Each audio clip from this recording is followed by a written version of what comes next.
I'd like to open the Arts Commission meeting, special meeting of August 15th, 2022. Arts Commission meetings have reopened to the public in person effective July 2021. Face coverings are optional for members of the public who enter city buildings who have been vaccinated against COVID-19. Arts Commission members will be participating from the council chamber. Public comments can be made in person or remotely via Zoom. As a courtesy and technology permitting, members of the public may continue to provide live, remote, oral public comment via the city's Zoom video conferencing platform. However, the city cannot guarantee that the public's access to teleconferencing technology will be uninterrupted, and technical difficulties may occur from time to time. Members of the public desiring to provide comments as part of the meeting are encouraged either to submit written comments at least 2 hours prior to the meeting or to attend the meeting in person. If you're interested in joining us via Zoom from a PC, Mac, iPad, iPhone, or Android device, it's www.zoom.us. The ID number is 885-5024-0611, and the passcode is 558551. Other options for participating in the Arts Commission meeting are you can visit the city's YouTube channel. We have on cable broadcast, which is Comcast channel 1028, Rossmore channel 26, Wave channel 29, and AT&T channel 99. You can also live stream the meeting on the city's website. So with that, I'd like to open the meeting and welcome everybody. I'd like to welcome our new commissioner, Jane Emanuel. Welcome back. And I'd ask the secretary to do roll call. Thank you, Chair. Commissioner Klauber. Here. Commissioner Dresser. Here. Commissioner Baltazar. Here. Commissioner Emanuel. Here. And Chair Meredith. Here. Thank you. Our first item on the agenda is public communications. Under California law, public comments at special meetings are limited to the subjects on the agenda only. Therefore, public comments will be taken during the commission consideration of the item. And the third item is the consent calendar. Oh, did you want to ask for, oh, this is a special meeting, you're right. I will just state for the record, at this time, we don't have any speakers wishing to make a public comment, but during each item, we may take public comments for those two. Thank you. Okay. So the consent calendar, I'd ask for a motion to approve the Arts Commission minutes of April 25th, 2022. So moved. Second. Sorry, who made the motion? I'm sorry. I did. Okay. Jane, you weren't here at that meeting. Do you So I still wish? can't do it. You may. I'm just saying if you wish to have one of your colleagues make the motion, that's. Why don't you make the motion? I motion to approve. Okay. I second. Okay, thank you, just for clarity. So I'll take the roll. Commissioner Baltazar? Yes, exactly. Commissioner Dresser? Yes. Commissioner Klauber? Commissioner Emanuel? Yes. And Chair Meredith? Yes. Motion carries 5-0. Thank you. Our next item is the election of vice chair. Can I ask for nominations? Anyone would like to make a nomination? I nominate Jane Emanuel. Any other nominations? I'll second that nomination. Okay. Do a roll call, please. Commissioner Dresser? Yes. Commissioner Klauber? Yes. Commissioner Baltazar? Yes. Commissioner Emanuel? Yes. And Chair Meredith? Yes. Motion carries 5-0. Thank you. Congratulations. Oh, thank you. Next on the agenda is an item for commission considerations, the Veterans Memorial Landscape Plan. At this time, I invite staff to provide the presentation. Good evening, Commissioners. Stephen Huss, Public Art Manager. So tonight we're requesting a motion to approve the new landscaping plan for the Veterans Memorial by Cliff Garton Studio. As those of you who were on the commission at the time remember, last October staff brought the renovation proposal for the Veterans Memorial to you. The commission approved the project and a budget of $230,000 from the Public Art Fund to support the memorial renovation, and council subsequently allocated those funds. Public Works has already performed the work on the fountain pumps and the pool basin improvements, which have met with the artist's approval. And the commission asked to see the landscape plan for the Memorial Grove area before any work could begin. What you're going to see tonight reflects what we heard from you in October, your concerns about the trees. You expressed interest in native and drought-worthy species, drought-tolerant species. We're going to address those concerns. Our project artist, Cliff Garton, has diligently studied the conditions of the memorial and our local environment and consulted with outside landscape designers and horticulturalists, and will explain the reasoning behind his proposal. We're fortunate to have Cliff here tonight in person. I have a little bit of additional information to share with you on the project history that was not in your report, so I'm going to take a little longer than I might usually to introduce this project. So I think it's very important. It's important for context for the commission and for the public. Back in 2001, the Public Art Program conducted a national competition for design of a Veterans Memorial Plaza. This was initiated and funded as part of the 2001 City Hall and Police Facility Capital Improvement Expansion, which is this building. The panel appointed by the Art Commission reviewed qualifications from many artists and teams, and they invited 5 applicants to prepare conceptual design proposals. And these were displayed at a public exhibition over the Veterans Day weekend in 2001.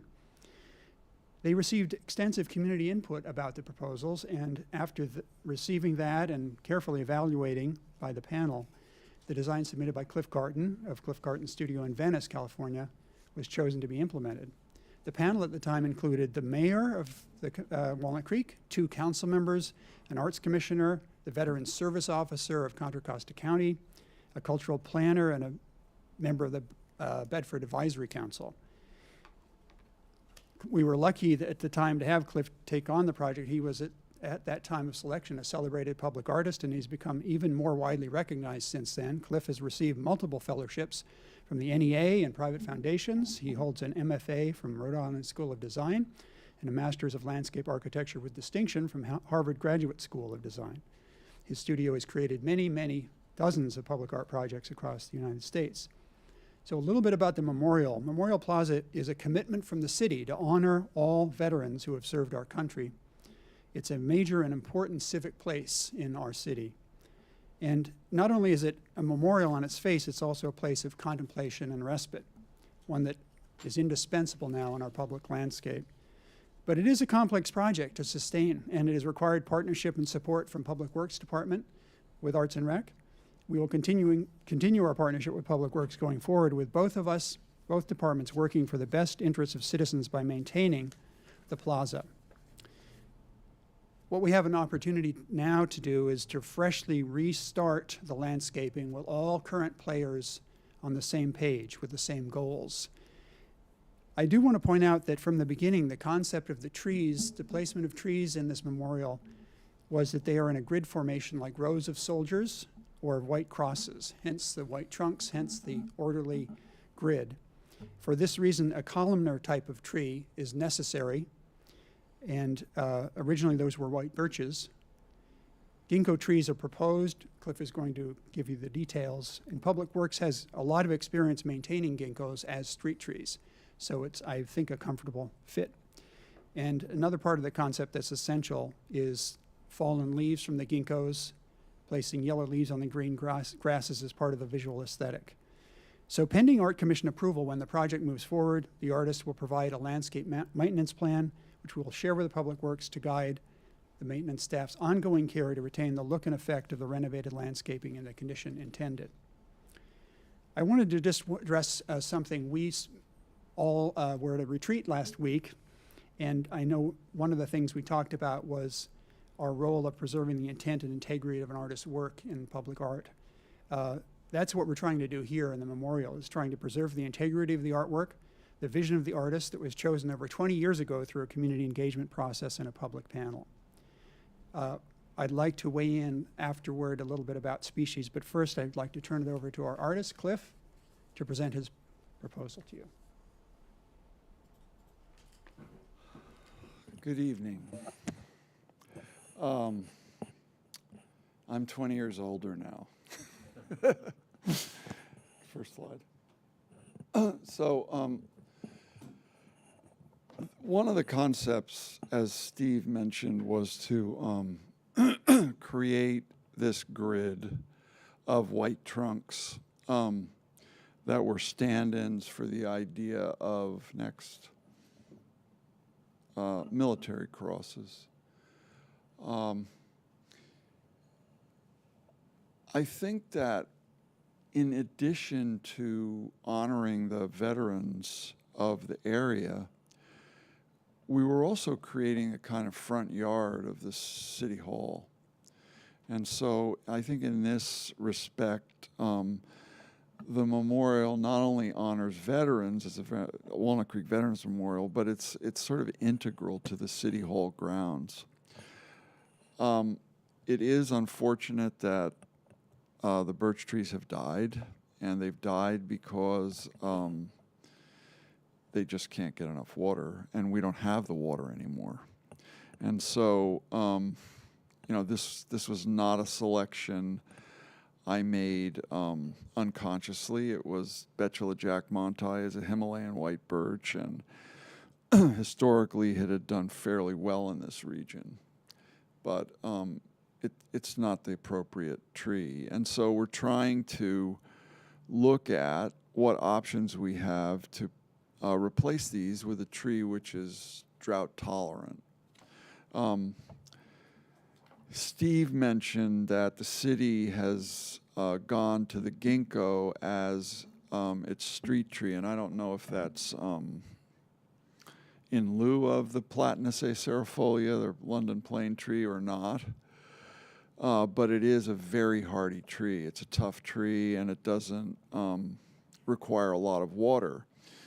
So one of the things that I really thought about when I did this was to try to maintain the integrity of the original design intention. Was this grid? Could we have the next slide?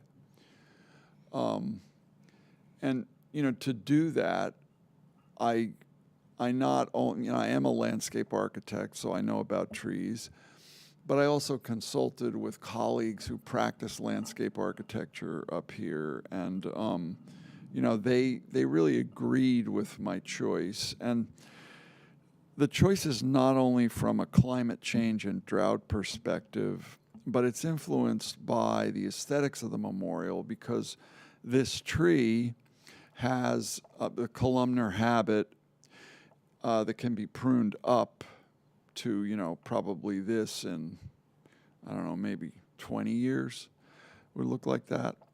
But it's a very long-lived and slow-growing species. The second thing that you have to understand when you do a project like this is you have to find a tree that's available that, is grown in nurseries. Because we need 44 trees. I have cut down the number of trees, and so the placement of the trees is changing. It was very dense before, so now it's going to be a little more sparse. And this tree is available, and it's grown, and we can get them in 24-inch box, which is a tree that has some scale, but will, probably be better for the project, because if you plant a smaller tree, it has a longer establishment period and, adapts itself. So you don't want it too small, you don't want it too big. So, and 24-inch box will, accommodate the site. But the other reason is that, the white, the Betula jackmontii, the Himalayan white birch, is a very nice birch. It's a very pretty tree, and that white bark exfoliates, and it's very nice. But I wanted something that, had a seasonal landscape interest. This tree goes this incredible golden, I'm sure many of you are familiar with it, in the autumn, which is right around Veterans Day.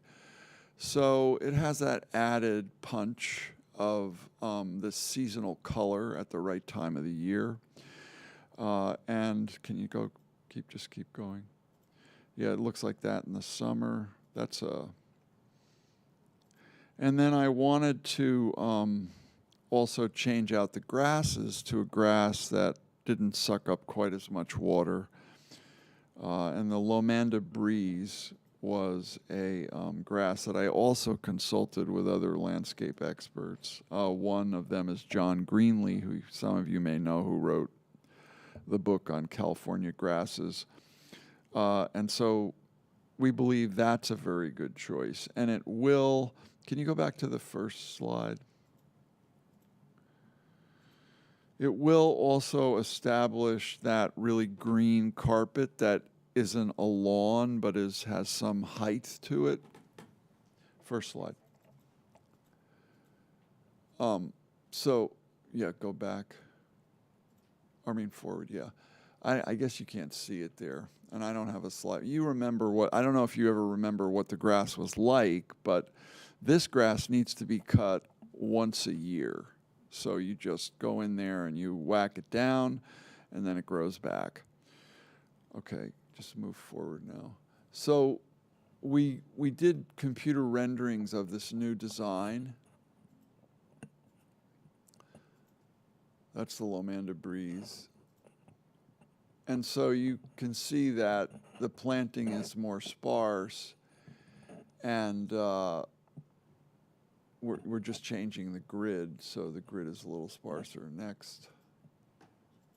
So these are renderings of the site. So, here's the site in 5-10 years as these trees grow.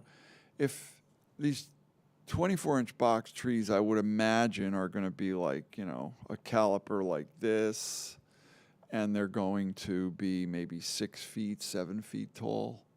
I'm not really sure. It depends on at what point we get them in the nursery. Next. So here's a rendering of what this would look like when these new trees are in. The grasses are not, this is a problem of computer modeling. The grasses are more matted and horizontal, and it will be a total green carpet, which was always the intention here. Next. Next. So we have done the work and restored the pool, and it looks very good. I was just out there looking at it this afternoon. Next. Okay.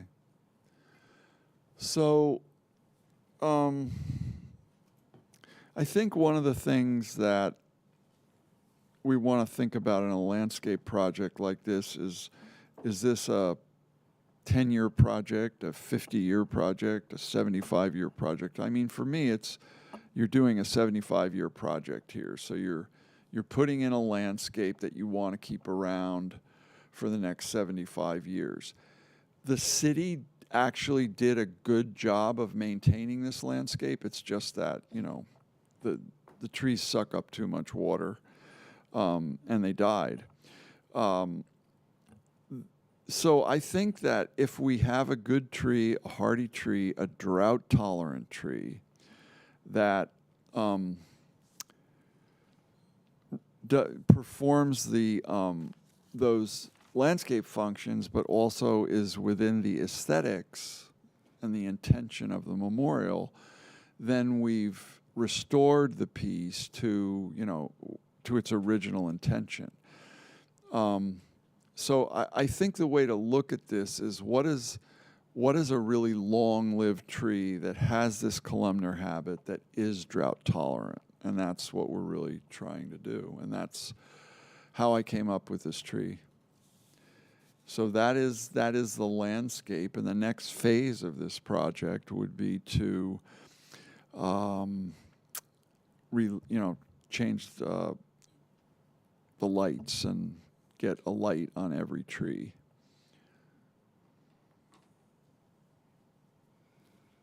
Do you have any questions? Yeah. Thank you, Cliff. So Cliff is available for questions as our staff. So I'll turn it back over to the chair. Yes, we'll start with staff, commission questions. Do you want to start with Commissioner Klauber? Thank you, Chairwoman. I just have a question about the number of trees. So we currently have 44, and we're putting for 44 in. No, we had, I don't know how many. It was, how many? Either 80 or 90. Yeah, I was thinking it was 89. We had 89, Okay. and now we have 44. And we're doing that because the trees will grow too close together if you were to keep Well, the numbers. it's kind of a judgment call. I think we did that to accommodate the improvement budget that the city had at this time. Oh, okay. And in 20 years later, in retrospect, looking at it, I think that we could do that. And they'll grow out. In 70 years they'll be huge, right? And then so we gave them a little more space. Okay. A good example of this is who was it? Wendell Berry said, like, the time to plant a tree was 10 years ago. A good example of this is when I did this project, there was this beautiful line of London plane trees, which, used to be a terrific street tree. I mean, it still is, and very well established. And so I had the foresight to plant London plane trees in the front there, and now you have this beautifully contained space with those big trees. That worked out really well. I mean, I saw that. So all I did was continue the planting that was already on the street and, wrap the front of the memorial with it. And it's terrific because you get a big tree on the street and it changes the entire street. So yeah, I think that I think that you should, when we redo this, we should do it right, and we should think of it as a 7,500-year project. And so the ginkgo is a tree that has that kind of lifespan, and that's what we're Excellent. using. And Thank it's you. drought tolerant. Thanks for your answer. Any other questions? Commissioner Dresser? Thank you, Chair. I have quite a few questions, so I hope you'll just bear with me. Thank you for being here this evening. Can you tell me how you got to the 44 trees? Because on the diagrams, I can't see kind of a rhyme nor reason to how the 44 got put into the grid. Some have 7 in them, some have 8 in them. how did you arrive at that particular number of trees? It was what felt right. Okay. Can you tell me what natives were under consideration when you were thinking about putting in the new trees? There weren't many because we have to get them from the nursery for one, and we needed something that was like really columnar. Okay. Do you have an estimate, or this could be a question for Steve as well, of how much less water will be used having 44 ginkgo trees and the new grasses compared to what was put in 2004? As and I also never imagined that in 2004, you thought you'd be back here in 2022 having to talk about redoing the plan. So what's a water use reduction? I don't know, but supposed we to could, look like? I don't know what it is, but we could calculate it. I mean, somebody, Do you know, Steve, if Public Works has done that? I don't think they've done that because we haven't got to the point of accepting the proposal. I wonder if it might be an interesting question for our, Well, okay. we in the call that. agenda report, there's quite a few references to Public Works and how much time and energy they have spent maintaining this plaza over the years. So I would think that they would have wanted to weigh in about how much maybe less time and energy and water that they're going to have to put in. Commissioner Dresser, we can ask Mike Vickers, who's the Public Works manager, to come in perhaps after we finish with the questions for the artist and for staff, and then Okay. Mike is available. I just don't want to have him come and answer a question now, and then he drops off, and then he comes back. So Sure. we'll just Sure. hold. I appreciate the question. We'll just hold that until we can get Mike on. Thank you. I think it's a good question. What are the water savings? My next question is going to go to the crepe myrtles. I've spent some time in the plaza this morning looking at the myrtles. Was in the original landscape maintenance plan that Public Works has, were they instructed to keep those crepe myrtles at a certain height? No. The crepe myrtles are spectacular. Is there a possibility of not taking them out to maintain the views from City Hall? Oh, I to the didn't know plaza? we would take the crepe myrtles out. That's what's been written in our agenda report, that they're all coming out and Really? new ones are being put in that are going to be kept to a hedge. Okay. No, that wasn't my intention. Those crepe myrtles create a backdrop to the dedicatory wall. That's important. That's just a misunderstanding on my part. I thought we were replacing all landscaping, but So I just want to be really clear here before I'm voting. It talks about the different heights that Mr. Garten would like to have in the garden.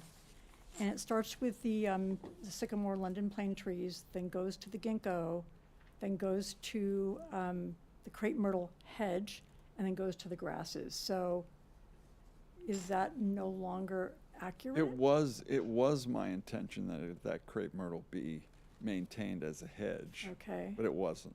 okay. Are you okay with it staying as they are? They're beautiful trees right now. Yeah, I'm Not only okay can you with it. see through, but have beautiful fall color. Yeah, I'm fine with it. Okay. And I guess my other question is I know the ginkgo, which is native to China, would like full sun. Uh-huh. Are we going to have full sun for those ginkgos to thrive, given the heights of the London Plains and of the redwoods that are further west of those trees? Well, I really can't answer that question. I don't know. Okay. I mean, we could do a sun study, but I don't think that the light that gets in there is going to impair their growth. Okay. I don't think there's going to be a lack of light for the trees to grow. Okay. I think those are my questions. Thank you. I have a few too, and some of them Commissioner Dresser already asked. I'll try not to repeat. I'm concerned about, I assume you're considering the Princeton Sentry, Uh-huh. was what was in the notes. So I took a look at those today, and is it your understanding that they get to about 60 feet tall and 25 feet wide spread? Yeah, in 100, 150 years. Well, I ask that because I read that they grow 1 to 2 feet in a single season. So each year they're growing up to 2 feet. The growing will be faster in the beginning and slower, but it's still considered a slow-growing tree. Okay, and with your concept being the light trunks in rows, I could not find anything about how fast the trunk gets larger. You know, of course, they change according to how much rain we have, and you count the tree rings and all that. But the mature trees that I looked at are not at all what your concept is, so that in 75 years, it will not be this lovely row of light-colored trunks, Right. and It won't. we won't care. It'll be Somebody something. might. It'll be something entirely different. But here's the thing: people, consider landscapes something that really don't have to be maintained or are static, and they're not. And so, with the Betula Jack Monti, those trees top out at about 30 feet. I knew that they would be stunted here because of the environmental conditions, and so the decision was to use that tree because of its color, but the tree doesn't last forever, and if the tree does, then it's going to change. So Yeah. it's just, I don't know what, this is the tree that would give you probably the longest lifespan being about the right scale. Okay. If we do trees like birch or amelanchier or, something else like what we call a half tree that isn't that tall, those trees have a much shorter lifespan. They'd have to be replaced much sooner. So it's kind of it's a interesting problem. It is. But- It is. So these trees come in male and female. You have to have both. Is it the female that's the no, yellow? You got me. I know this, but I can't remember. It's one of them that, doesn't smell, and that's the one that you want. Oh, that's the male. I've done my research. The females smell. So they would be, but the males would have that yellow color, because to me, Yeah, that's one of the main thing that's about one it. of my main intentions. And then the other thing that I was concerned about was that it says in what I was reading that it needs continually pruning, because they have a lot Well, of the Betula, that's what I was saying. You did a good job of taking care of those trees, but they were pruned too far up. So I just wanted to make sure that as these trees grow, that they're limbed up to no higher than, like, the lowest limb would be at about 6 feet. And one of the reasons for that is because it's more comfortable if you're walking past a tree and the canopy is sort of just above your shoulder or your head. The other thing is, though, there's a real interesting aspect of the memorial as a drive-by thing. And one of the things that I didn't like in the drive-by was when you limbed them up, there was too much space under it, because, when you're in your car, you're like at about this level, and it's really nice to look through, but I didn't want as high of a ceiling. So I'm going to be more careful in the instructions about how they're pruned up. Now, since this is a slow-growing tree, this is a challenge in a city maintenance department where there are different people, during any 3-year period pruning the trees. So, but I just want to stay on that because that height level was important. Okay. And then I had a similar question, not on the water, but I wanted us to be able to ask the landscaping department whether they considered that their efforts to maintain this new grass and trees would be equal to, lesser, or greater than what we had for the last 18 years. Because the ginkgo is a messy tree, even Yeah. though it's a beautiful tree. Yeah. So I think that's the last of my questions. It's, these maintenance issues are tough. Everything has maintenance, even a landscape especially. A piece of static art has, maintenance, although nothing we've put out understand. there has needed any maintenance. I The understand, but bronze this is and granite a all has- definitely growing thing, so it definitely will be changing. So, okay, thank you. I have one last. Hi, thanks Hi. for coming tonight. Thanks. My question is a little bit about, it might be my naivety to looking at the illustrations, but the seating areas or places that you can stop and sit, is that just along that back wall and then at the edges of the kind of lines? Is there any seating? Well, if you go out there and look, each seating area is meant to be found on the sight line of a path. So each path ends in a seat, and so they crisscross. And that's what the crisscrossing of the pool is. So it's kind of like you find when you come in from this side, you find a seat you can see a seat in the distance over there. There are 5 seats because there were 5 branches of the armed service, and there are 5 columns that call out those branches along the street. So, Thank you. Does that answer? Yeah, we use across the street, and I come here a lot, and I find myself kind of, wait, what am I doing? in Like, this where's space? the seat? Yes, yes. You have to find it. That was kind of the idea. And that they would be tucked into these trees, so it would be, each of those seats was supposed to be a quiet place for contemplation. And the veterans selected words that they felt were appropriate that are etched into every one of the tops of those benches. So it was an idea of, trying to go through the trees to find it. Thank you. It wasn't like, okay, come in and just sit right here. It's not that kind of place. It's more of you have to take a little time, read the quotes, and, experience. If you want, you can point out on the screen or the image in front of you. There are those 5 benches. And Cassie has the mouse, yeah. I have one more question. Thanks, Cassie.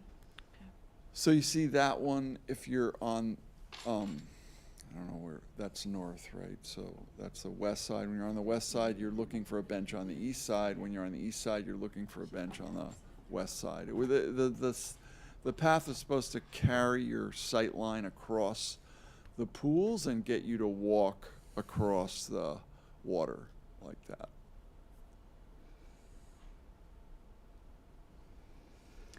Another Commissioner question, how many lights do we have out there now on the ground lighting up the There are trees? 58 right now, right?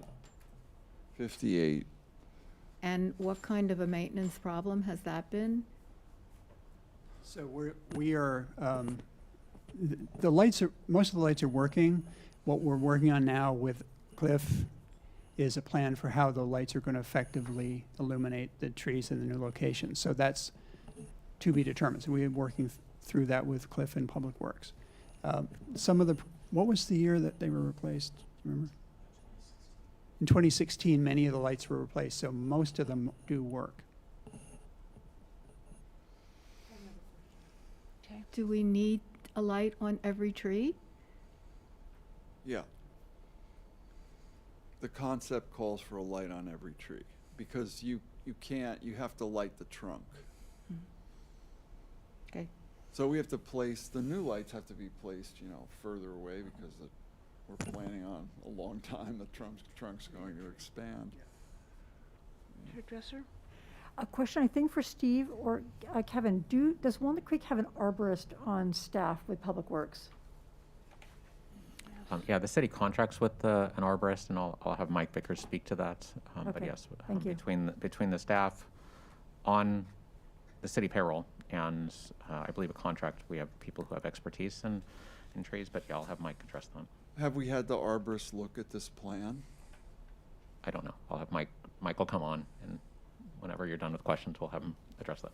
Right, Mike Vickers, he looked at it. Any other questions from the commission? Did you want to bring him on now? Did you have any questions? I don't know. Yeah, can we invite Mike? Yeah, we'll invite Mike Vickers to join us virtually.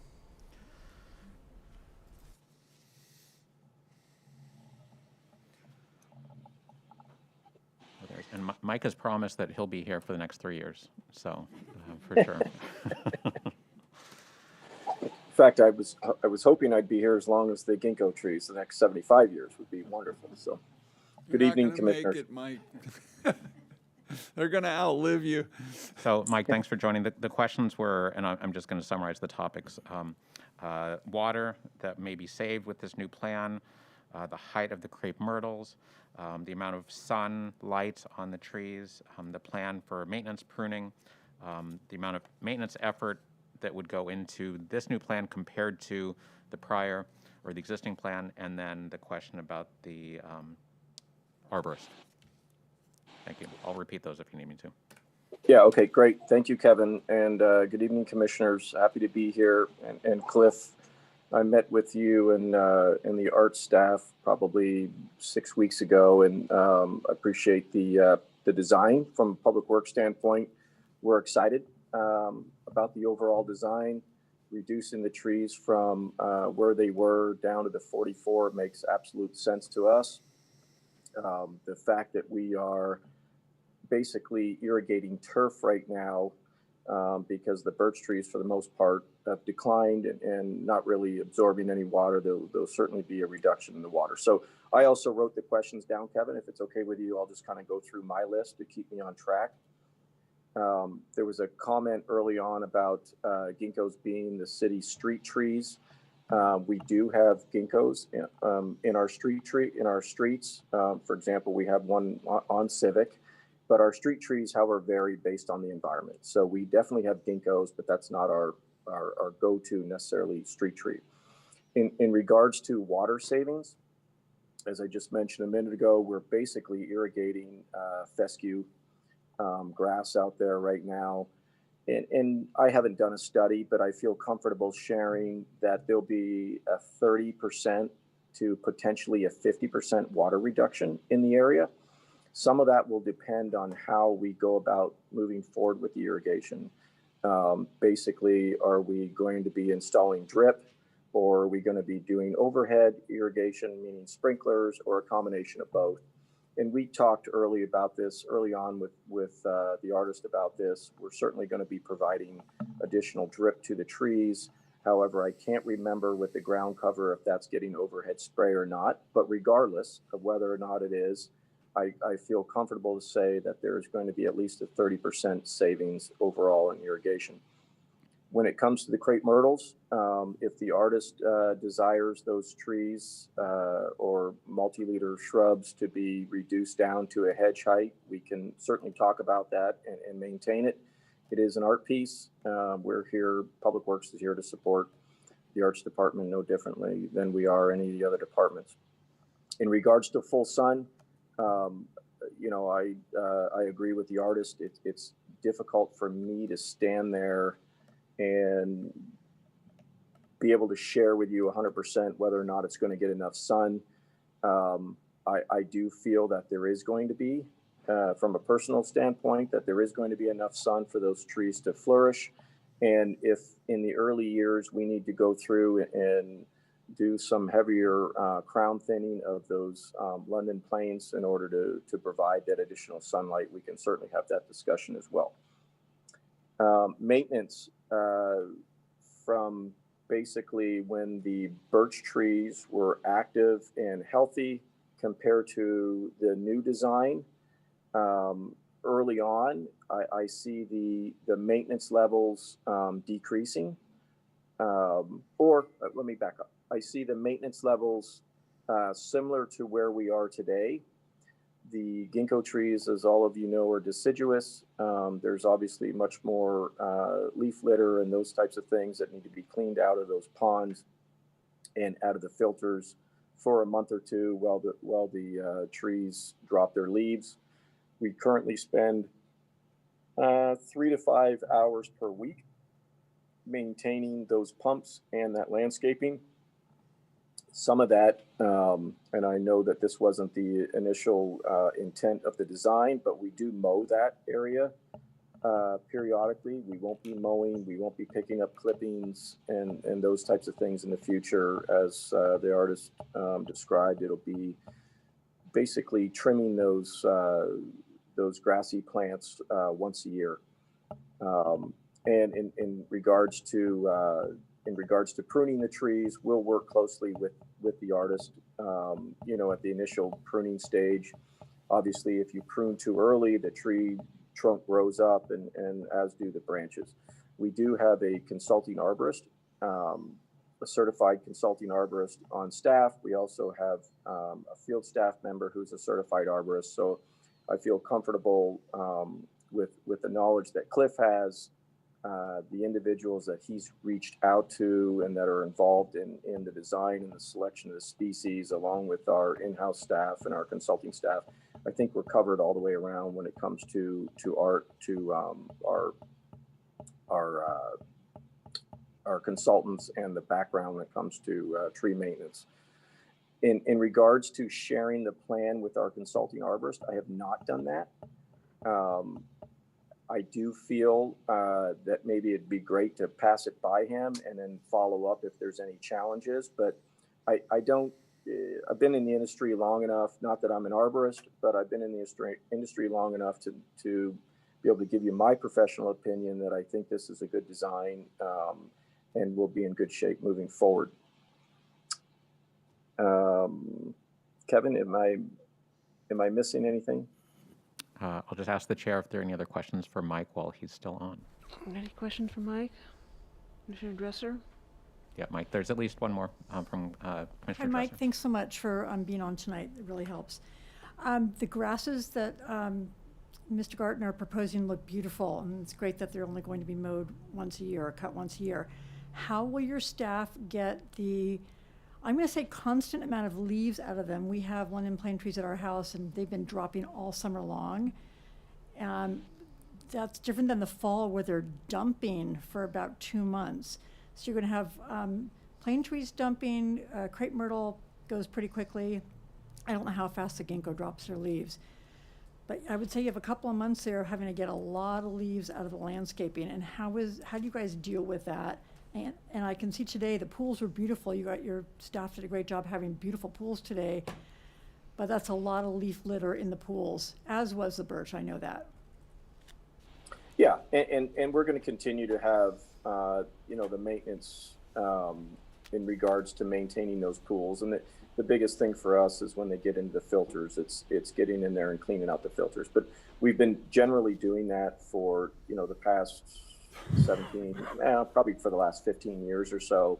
And we've got that into our schedule. And so we're comfortable moving forward with that. In regards to the leaves dropping within the landscape bed, it's really a matter of, lightly blowing them out and collecting them that way, and then topping off the bark. As you know, being a landscaper yourself, or at least around your residence, when you blow the leaves, you're going to move the bark around, and you need to plan and bring in some top off the bark in the future, which also helps suppress weeds. It's aesthetically pleasing. There's other benefits to it as well. So it's not really a challenge. We do it in a lot of different landscape beds, and it's just a matter of getting the right technique. I have a further question that goes from that. May I ask that? Yeah. Mr. Garten, from the plan, it looks like the grasses will completely cover the ground, that there won't even be room for bark. Should the grasses completely cover the ground and not have room for bark? They should. But you have to remember that when they're cut back and they're regrowing, they'll have the bark ground there. will be visible. Yeah, it's always frustrating when the bark gets put down. Landscapers blow the bark away every time they blow the area. It becomes a big waste of time and money. So I'm hopeful with this plan, the grasses completely cover the ground when they get fully grown, and they're only having to be rebarked once a year when they're cut back. Yeah, well, the grass it's monolithic. It's a spreading plant, right? So there's going to be dirt around it that you won't see because the plants are spreading into one another. That's what I figured.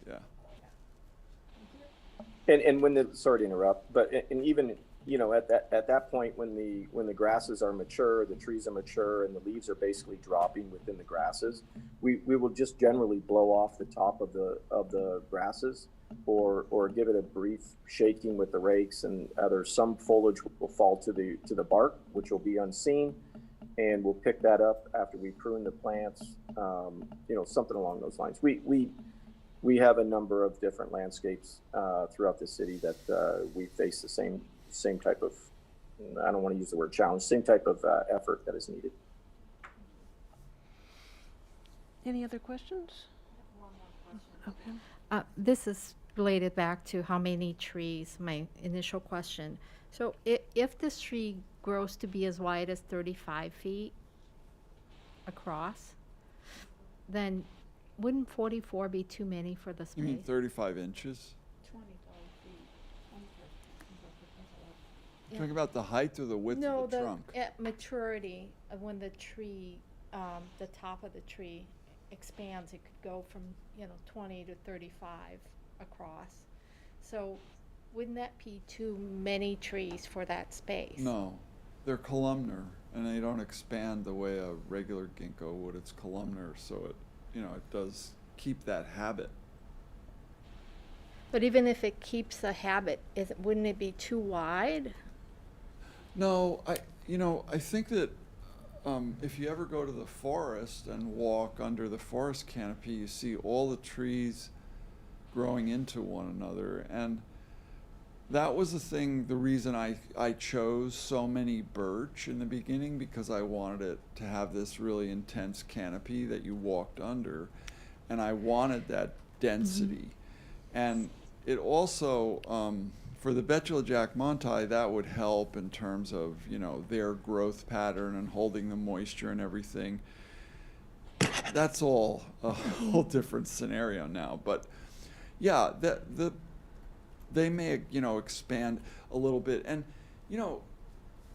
I don't know how they should hold that form, but in, 50, 75 years, I don't know what they're going to do, because the question was raised by Jill about, the light. Okay, well, we very well may have a more sparse canopy over by the redwood trees that were in shade more than we do, on the eastern side. It's really hard to say, I mean, nature does what it does, and we're going to prune them and, try to keep up with it. But I guess I think the important thing is, and, thinking about this, is that yes, eventually it's going to not be the concept, because the trees are going to get too big if they ever get that big. But this tree, with its slow growing nature, is going to give you the longest period of having a tree to the scale of the concept, Gotcha. for the longest period of time. And if that's, 75 years, which I think it would be, then that's great. Thank you. It's helpful to understand your vision with how the trees would grow, and having the canopy, how you explained it, is helpful. Thank you. Yeah, so I wouldn't be worried about it being too dense. I mean, I thought it wasn't dense enough, quite frankly, but Okay. Since this is a different, we're thinking differently about this now, Yeah. Any other questions? I have a question for Steve. Steve, is there any revised budget based on the fact that we're not going to probably have replacement trees up to 80? Like, have we done a new budget study, given that there's 44 trees with this particular variety and the grasses, and anything changed with the budget? What we are is that we've taken a look back at the budget, accounting for what has been spent already, and according to the project manager, we can still budget, we can still do the landscape plan that is proposed within the budget. So there's no cost savings at this point, having the 44 trees versus the 80-plus birch, and not doing the crepe myrtles, which you've mentioned in your plan that will no longer be replaced. And now we have a type of grass we're going to have, so that's pretty easy to have. Maybe Mike get a price for how much the grasses are going to cost. I know we've already done the pool basin resurfacing, so that's a cost we've already spent. Just trying to get an idea, where are we in this? Is it still kind of a this is our total budget, we hope to be under it, or it's like, oh, we're gonna be 100,000 underneath it? Where are we here? We don't expect to be far underneath it. I think where we are is simply that we are working from that budget and trying to be sure we can do what we have to do within the budget. We still have to cost out the individual trees, so, yeah, I think it's a little early to say. The crepe myrtles, if we retain what we already had, there may be some savings there from having to replace them, so. Would Mike have any idea how much some of these things cost? Are you the one that orders them, Mike? No, Oh, that's the Public Works. Pardon me? Mike might know. He was asking if Mike was ordering, yeah. Yeah. Mike, do you want to answer that question? Yeah. So the short answer is no. I couldn't sit here and give you an opinion on, give you a confident answer on the cost of these materials. What's your, when you see the cost of a tree going in or the ground cover going in, what's not in there is the fact that we have to remove 6 or 8 inches of material to begin with and dispose of that. And then we're going to be adjusting the irrigation system from what's currently out there in order to meet the new design. So there's a lot of things that may not be laid out in the in finance or dollar-wise in the cost estimate that are tucked within those dollars. And so I don't foresee us with this plan going over budget. But to Steve's point, I don't see us being far under budget either. We're going to do our very best to stay within the budget lines. Hopefully, something comes through. We find 45 ginkgo trees that, are cheaper than what we normally get them for or normally source them for. I'm not comfortable giving you an estimate of how much we're going to save, but I don't believe we'll go over budget. Commissioner Dresser, the other consideration is, as staff from the Public Works Department and staff from the Arts and Recreation Department, we are working well and closely together, and I appreciate the support from Mike and his team. And this is money coming from the Public Art Fund. To the extent that we can save money there, Arts and Recreation staff will be encouraging that because that money will come back to the fund.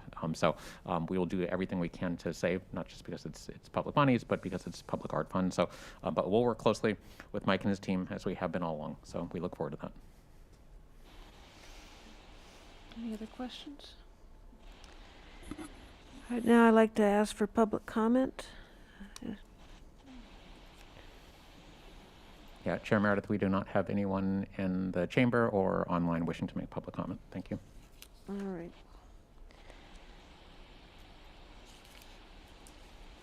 So at this time, I'll ask the commissioners to make any comments that they'd like to make before we consider a motion on the project. I have no comment at this time. I will wait for my fellow commissioners if they have comments, and then we can make motions afterwards. When this project first got put in 2004, I was really excited about it. I love the birch trees. I'm going to be really sad when they're gone because the bark is beautiful. That said, I feel like I've been educated in the last few years about the benefits of native plants. I have a son who's a landscape architect, so I have a little bit more knowledge here than maybe the average person. I feel like this area is not the public gathering place and place for individual contemplation that you had hoped it would be. That is no fault of your own. It's part of being at the corner of Civic and Broadway. It's a really loud intersection. It's difficult to go there and contemplate anything. I walk through the Veterans Memorial often. We take public art walking tours through the plaza, and we'd love it to be beautiful. I don't know. I have to tell you, I'm still on the fence about if this plan is going to do what it's going to do. I think I was ultimately hoping you were going to re-envision things a little bit and maybe make some bubbles to the water so there was a little bit more noise from the water to kind of dampen the street noise. But that's not that hasn't happened. So I guess I'm just frustrated, and part of that's something you can't control because it sits where it sits. And Part of that's because of how it got originally designed with kind of a flat water surface and beautiful trees that didn't thrive. And I don't want the Arts Commission in 20 years to be sitting here having the same conversation, because I don't think they imagined that in 2004 they were going to be putting in a project that didn't even last 20 years. So I want to make sure this is the right everything for this project going forward and for the city. Thank you. Any, Sarah, do you have anything? Comments?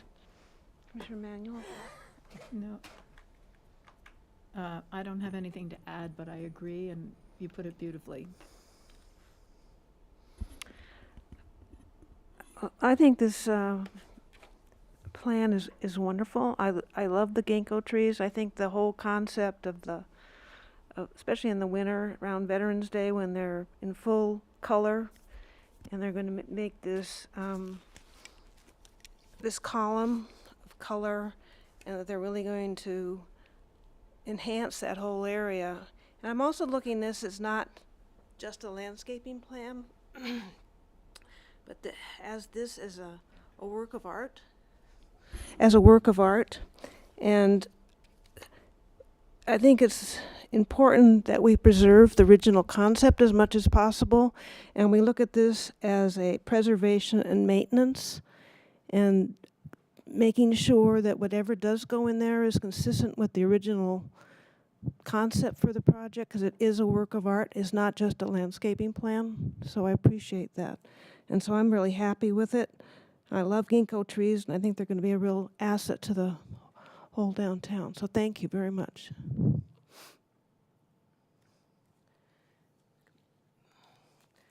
Any other comments? Sorry, one more. If this plan does get voted for, to go through, Mr. Garten, I'm hoping that the lighting that goes in are not LED lights that cast lights up into the sky, confusing birds, bats, and everything else at night, and insects. That'll be kind of a low voltage light that doesn't mar the atmosphere above A lower the level plaza. of light? Pardon? A lower level of light than Yeah. what we had there before? Yeah, and I want Mike to have heard that also, because sometimes if this gets voted in and you walk away, Mike says, oh, we got the lights, we're putting them in, and they're like LED lights that shoot, 300 feet in the air for each tree,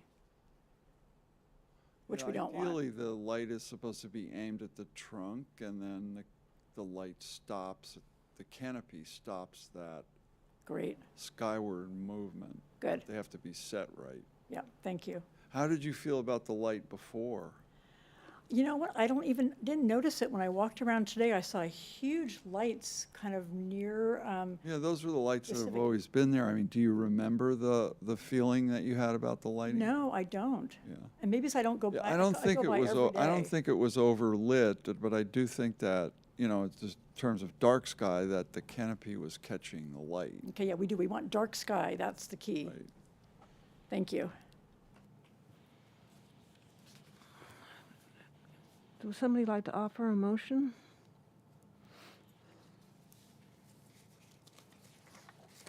Well, if not, I'll make the motion. I'll move that the commission approve the proposed plan by artist Cliff Garten to replace existing trees and plants at the Veterans Memorial Plaza as proposed and as was shown tonight as part of the city's current renovation of the plaza. I'll second that. I'll call the roll. Excuse me. Chair Meredith, Yes. Vice Chair Emanuel, Yes. Commissioner Klauber, Yes. Commissioner Dresser, No. Commissioner Baltzar. Yes. Motion carries 4-1. Thank you. Thank you very much, Mr. Garten, for coming up. I think we're going to take a break now. We're going to take that 5-minute break before our next item.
All right, welcome back. Our next item on the agenda is the Trinity Center mural, and we'll start out with staff making their presentation. Hello again, Commissioners. This project is an elective mural proposed by a nonprofit community organization at their expense. This project from the beginning has engaged young adults, which is a population served by Trinity Center. These young people will also be involved in the facilitation, logistics, and hands-on work on the mural. This is a new kind of mural image for Walnut Creek in collage style, using personal contributions without specifying the individuals. And it's proposed for an exterior wall on the corner of Lacassie and Locust, which is at the far north end of downtown, directly across from the southern end of the Target parking lot. As you know well, the Public Art Master Plan and Strategic Plan encourage murals on existing private properties. And Trinity Center has found a very suitable wall and a supportive partner in Walnut Creek Honda, who are the owners of the property. Excuse me, this Trinity Center chose Trent Thompson to lead the project. He's an experienced artist. Staff is confident in the execution and durability of the mural. As I mentioned, it is an elective project, so there is no obligation to maintain it forever or to replace it. However, staff has recommended that Trinity Center and Walnut Creek Honda come to some kind of a written agreement regarding the expected lifespan and who will maintain the project during the period and paint over it at the end. So that's for them to work out. So I'd like to introduce John Lawrence from Trinity Center and Trent Thompson, the artist for the project. I'm Trent Thompson. I'm the artist today, working in partnership with John Lawrence, who's representing Trinity Center. We're really excited about this project. I think before we dive into the artwork, would love to just say a little bit about Trinity Center and the mission behind this project. And for that, I'm actually just going to quickly turn it back over to John. And if you want to go to the next slide, you can talk a little bit about that. Cool. Good evening, everyone. Thanks for having us. We really appreciate it. So there's a couple slides up there, but the Trinity Center has been serving Walnut Creek for quite some time. The young adult program has been in place for about 2 years, which is when I came in. And the Trinity Center of Walnut Creek's Young Adult Program is specialized in helping at-risk transitional aged young adults aged 18 to 29 gain housing and employment security, access to mental health and addiction treatment, fulfill basic daily needs, and works to connect each member to further resources within Contra Costa and beyond. The purpose of the Trinity Center Young Adult Program mural project is to not only spread awareness about how homelessness affects young adults in Contra Costa County, but to individualize each young person involved while artistically expressing a collective struggle. So this project will result in a collage-style, large-scale painting of keepsakes, mantras, and other important items or notions they may keep with them through times of hardship. Now, I'll let Trent explain that further. So I'll explain kind of more of how I came up with this idea and the people involved, and Trent will go into the art. So additionally, this project is also meant to spread awareness about the Trinity Center itself and work as a North Star for unhoused folks in the Walnut Creek area, meaning there will be a short message of hope, including where Trinity Center can be found, which is only 2 blocks away from that location on Locust and Lacassie.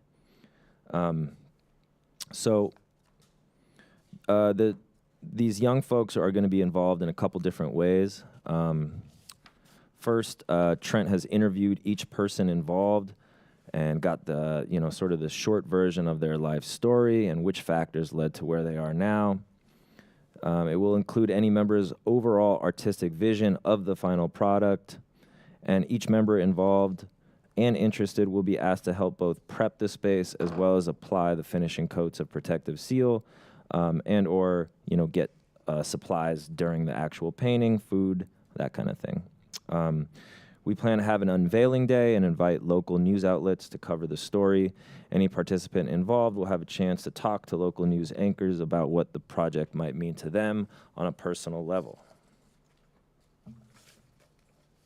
Additionally, all of the participants will be paid for the work that they do and will also have an interesting and artistic work experience that can be added to their resume. Okay, so I'll just jump in from the heart here. So my name's John Lawrence. Again, I came into this role about 1.5 to 2 years ago as the representative for anyone who comes in there between 18 and 29. And I was tasked to come up with some type of a project that would organize like-minded members who are in there struggling. And what I came up with and what I think will resonate well with those young members is something that can be seen, it's visible, and they can kind of relate to it. A part of them will be put up there, and a part of their story will be represented. That being said, we hope that the art itself continues to represent folks struggling with housing moving forward. So I'm really happy it's come all the way, here to all of you. I'm really happy that we got Trent on board, and I'm just excited. So I was kind of the brain, this was my brainchild the last year and a half. You'll have to excuse me, I'm a little tired. I've been working over at the Trinity Center all day, so please excuse me. But I'll let Trent kind of dive into more of the art and what he's actually learned from each of these individuals. If you flip past those first 2 pages of text there, you'll see Trent standing in front of that awesome wall right there that could use a little love. And he has a photoshopped image of the entire wall. The part that you see the color and the images there, that's what we have budgeted out thus far. To the left, we are still hoping to come to a conclusion on what we can do with the rest of that space, given the opportunity. However, that square on the very right-hand side is a large and, the most visible part of that wall. So Trent, again, will explain a little bit more about that, but if you look down, you see we have Jazz and Jeremiah on the left-hand side of me, or on the right, my right, and then to my left on the picture there, we have Sophia. Moving forward, we have Sanaya and Liz. Lance. Lance's awesome dog. And then Jonathan, age 21 there. So far, this is the select group of 7 that I have chosen. One reason why I picked these folks to try to get involved was because they have each gained something from Trinity Center, whether that's, being sent to a treatment center, whether that was just having the basic needs covered for them, and being humanized, and being able to take a shower after, perhaps traveling for a long time. So each of these participants have gained something from Trinity Center, and they were willing and excited to be part of this project. So I'm close with each of them. I've known most of them for the better part of a year, and I picked this group specifically because of the diversity represented in these 7 individuals, and I thought that their story was specifically interesting, and or that someone else could gain something, at the very least, some type of understanding that someone else is going through, whatever that person may be struggling from moving forward when they see this. So I think we'll just go through the whole thing with both of us, and then we'll open it up to questions after that. So that's my part. I'll be up here to answer any questions. Again, I really appreciate everybody allowing us to do this presentation, and a big thanks to Steve, who's helped me through this entire process, and a big shout out to Walnut Creek Honda, who I asked for months and months and months to do this mural, and they finally, agreed and are now really excited about the project as well. So last step is just that city permission. So I'll go ahead and pass it over to Trent now. Thank you guys for your time. Appreciate it. Thank you, John. You can go to the next slide. So to start off, we'll just talk about the location. I'm especially excited about this location because it needs some love. It is just outside of the downtown area, and it has quite a bit of traffic. So it's going to have some great visibility, and it's like right across the street from the Target, right down the street from really the central downtown Walnut Creek area. So I think it's an exciting location. I think it's a great selection. So shout out to Honda and John for putting this together. I think we can move forward from that. Just talking a little bit about the materials and methods for the mural. Just want to make sure you guys are all resting confident that we'll be doing this in the best of quality materials. The mural will be painted with exterior grade paints. The fully insured team will be using scissor lifts to produce the high sections of the mural. A clear coat will be applied to the mural on completion to create an attractive finish and provide easy maintenance for any vandalism, as well as UV protection. As well as the professional artist and production team, the Trinity Center youth will be participating by filling in other color sections, taking photos, etc., wherever we can use them. You can go to the next one. Just a little bit about myself. I'm really honored to have been selected by the Trinity Center. I was really excited when I heard about the project, and I think that it is a great fit for me. It makes a lot of sense. I'm excited about the project, and also think that I have quite a bit to bring to the table. So I'll first kind of talk about my contemporary work. So I switch between hats. So I'm a contemporary artist. I also have a foot in public art consulting. I run a company called ABG Art Group. We work with primarily real estate development and cities all around the Bay Area, Livermore, Oakland. Excited about opportunities here in Walnut Creek. Some stuff in San Francisco, Dublin, Danville, and then also have my own personal artistic practice. Some in more standard contemporary art galleries, and then also have always trying to find a way to set myself apart by the way my art can interact with the community, how it can tell a story, how it can humanize somebody, and I'll tell you a little bit more about a few other projects. You can go to the next slide. This is just some blah, blah, blah about me, some of which I covered. I've done some notable projects around the area in the past couple of years. We did a couple of mural festivals in Livermore that I fundraised, produced, curated, and a couple places painted. And then I think a big one that why this project in specific seems to make so much sense is I did a project called Pictures for People. What I did is I went and built relationships with people who were experiencing homelessness, got to know them, heard about their stories, and painted portraits of them. It sort of, I guess, like the tagline to it was like to make people feel seen.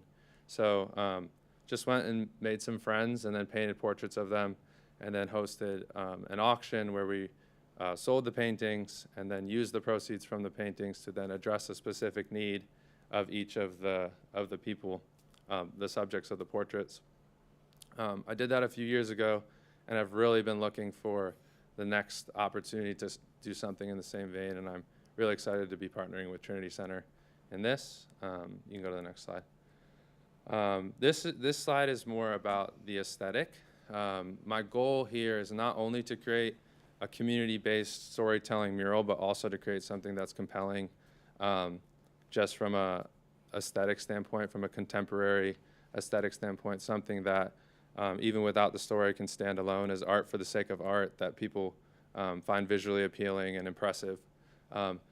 So this concept is, I guess, one style that I work in, which is this reinterpretations of collages that I want to just sort of show you this aesthetic and then bring this into the storytelling element, because I'm looking for a way to do this and represent all the people and the young people at Trinity Center, but also in a way that I feel is like compelling visually. You can go to the next slide. This is just some more examples of like the collage-based work. You can keep going. And then this is that project that I was telling you about. This is Pictures for People. This is a few of the portraits. Originally, we had talked about some element of this portraiture for this mural, and just back to the same thing, felt like there was a more visually appealing way, like to do something a little bit less literal.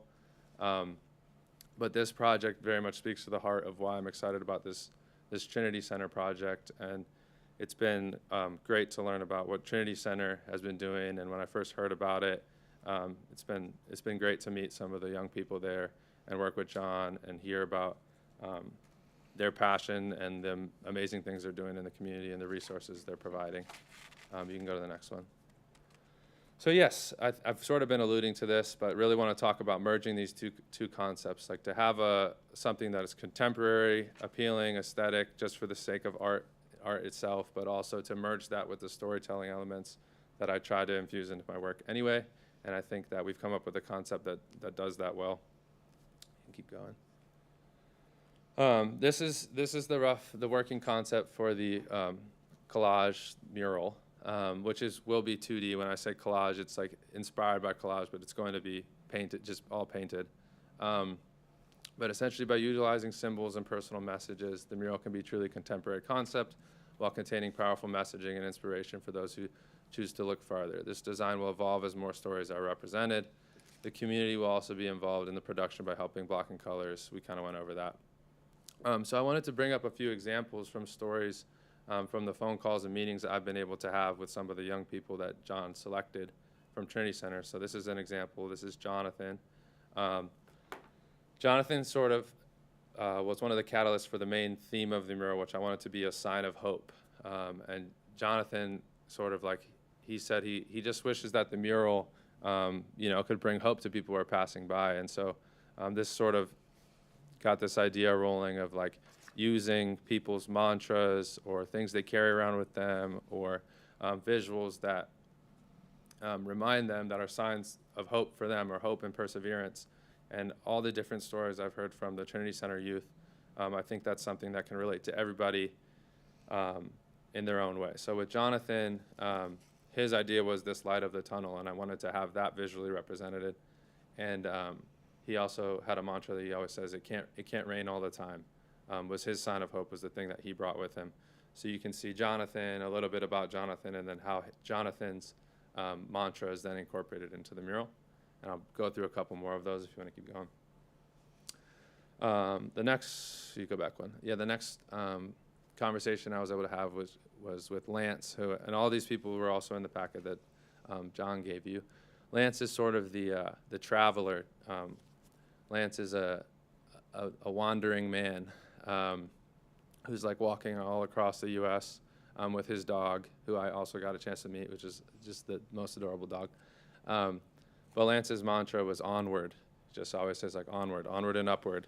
So I wanted to have that included, and then he has a compass that he carries around with him. So I wanted to have that represented as well. The next one is a Japanese tattoo that means self-love, which I think is very representative of, I think many of the people kind of talked about them, some battling with homelessness, houselessness, or addiction, or whatever, like this self-love being an important element that I wanted to have represented. You can keep going. And then really, staying with the sign of hope. Josiah is an artist himself, so I think having some of his work incorporated in a way where, we can keep a professional aesthetic to the full mural, but where he can look at something and say, like, that's my artwork up there on that wall. And then Jazz, his partner, loves butterflies, and she felt like those were a symbol of hope and, of course, change and metamorphosis and all of that. So I think I'm excited, so we put the butterfly in there. You can keep going. This is Sanaya. Her quotes are funny, so I put them in there. But her mantra was to stay humble and hustle. And this is like a tattoo that she uses as a reference. So you can see sort of my more contemporary interpretation of that down at the bottom. And then, her mantra of everyone has the same 24 hours in the day, of like not making excuses for herself. So have that represented as well. You can go to the next one. And then this is a really rough rendering of how this would lay out on the wall. I think the main element that I didn't necessarily cover is the iris flower that's in the middle, which is generally, if you look up just like the language of flowers and what different flowers mean, like the iris is a representative of hope, and also is a flower that's in California. So I thought that was a fitting centerpiece, and of course is like they're beautiful. So this is the general treatment location for the mural. I would love to continue the painting above what's sort of a garage area. Logistically, it was quite a bit of a bigger scope because it would just require some. It would just require either scaffolding the wall or having like a pretty impressive boom lift coming from the side. So at this point, that's been value engineered out, but we are hoping to continue to add to the scope of the project. And then, yeah, you can go to the next one. This is really on that same note, just the front view of the design. And where this really, our ultimate goal is that this is this crazy, beautiful, large, impactful piece. So I think there's some clear potential for this to continue over top of the building. And then the next one is we also want to have a plaque installed. Not so much that we have to jam a bunch of information onto the plaque itself, but we would love to have some sort of QR code that's either directing just to the Trinity Center page, but what I think our ultimate goal would be have a professional video produced with interviews of the people represented in the mural, where they can talk about the mural project itself, which is then, of course, alluding to Trinity Center. But we want this to be a piece that can stand alone as an art piece, at the same time as it's telling a clear story and bringing some attention to Trinity Center without it being like a piece of marketing or signage. We really want it to be a piece of public art that also has this amazing community element incorporated. So I think that's pretty much what we got. I think, we got a thank you at the end. And I think we're both here for questions. We'd love to hear your feedback.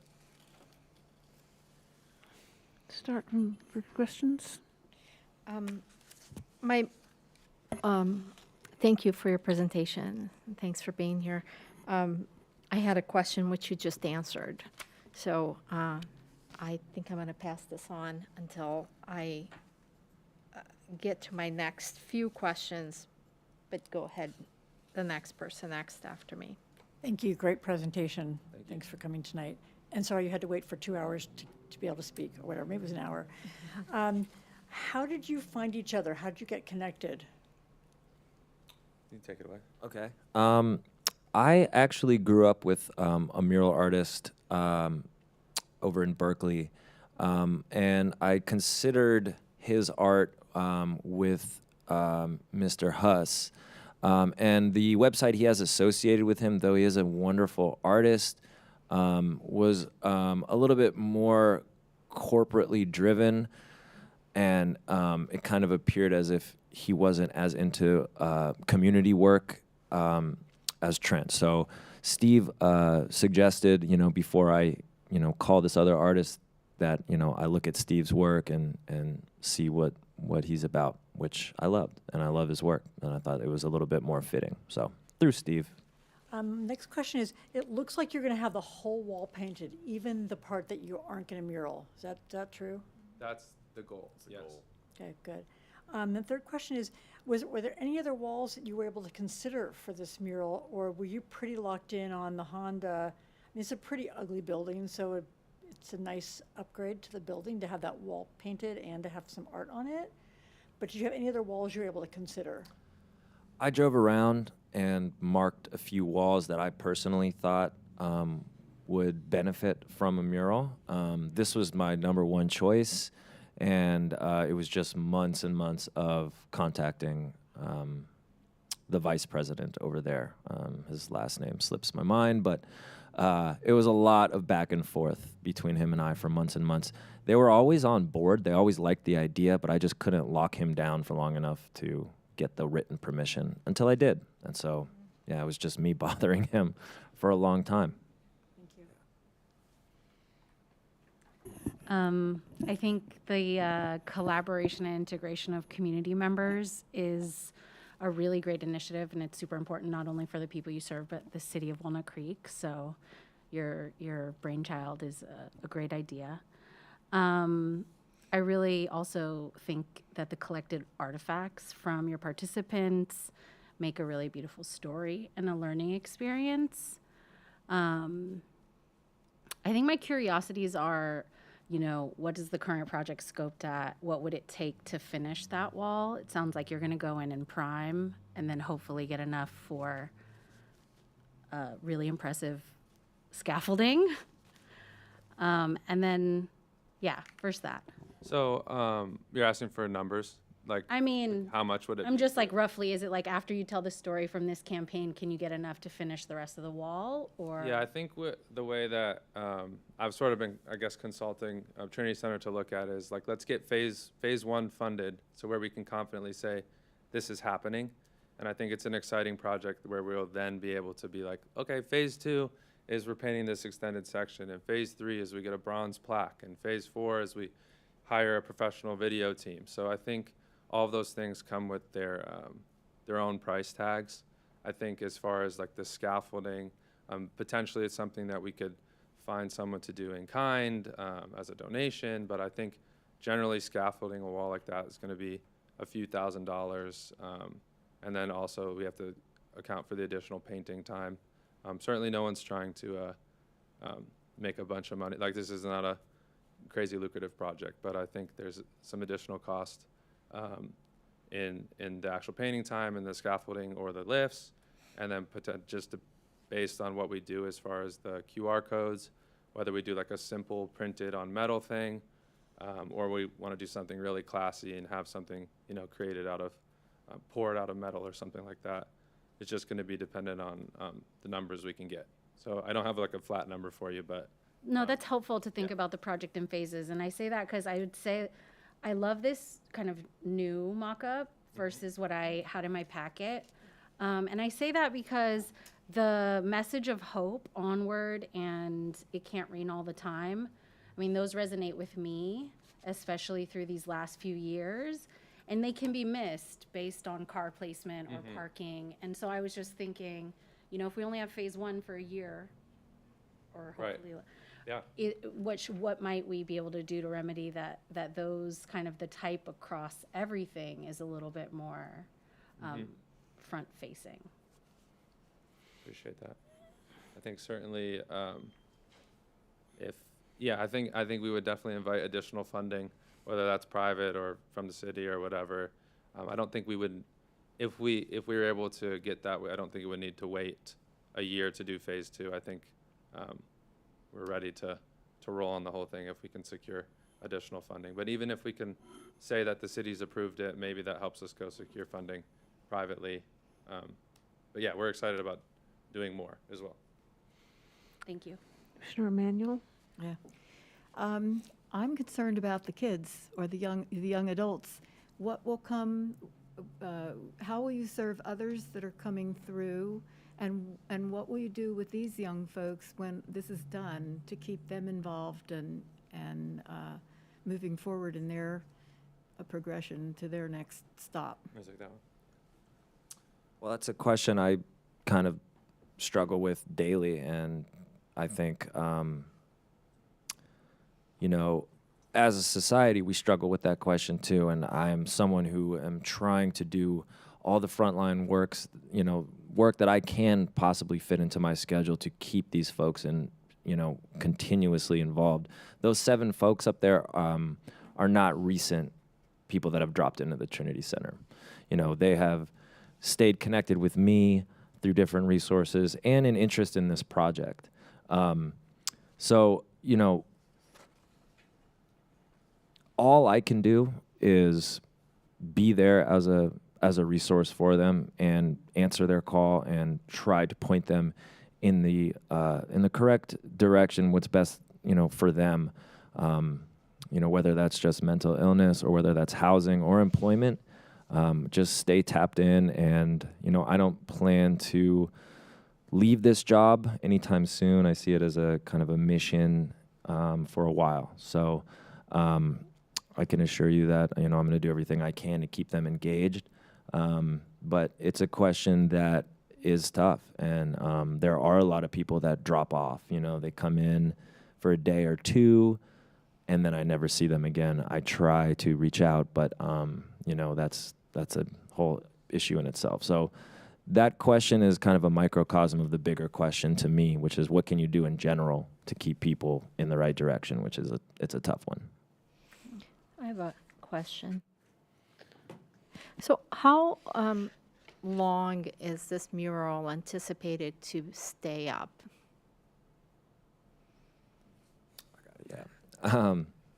So at the very least 5 years, but Honda told me that that was kind of a technicality that they mentioned that because they're looking at eventually putting something else there, but in realistic time frame, what he's told me is it won't be in 5 years, but that he has to say that for technicality.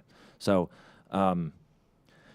at the very least 5, and at the very most, I think for the foreseeable future, I think if there was something to save on that building, maybe that would be a reason to, you know, keep that wall up, you know, and, you know, perhaps build other walls to connect onto that mural. I don't know.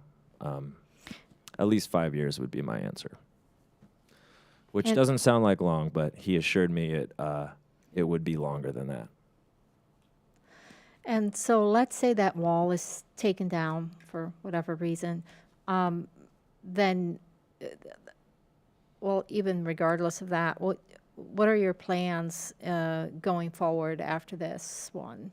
Like, you said that you scoped out Walnut Creek and you had several spots. And so do you have like a program in mind for like what's next after this one? So this is not like an ongoing mural project. This is just one mural that I'm considering as a project. I really don't think it will be coming down in 5 years at all. And to answer kind of your broader question, this is it. This is the mural project. Now, if they were to decide to tear it down, right?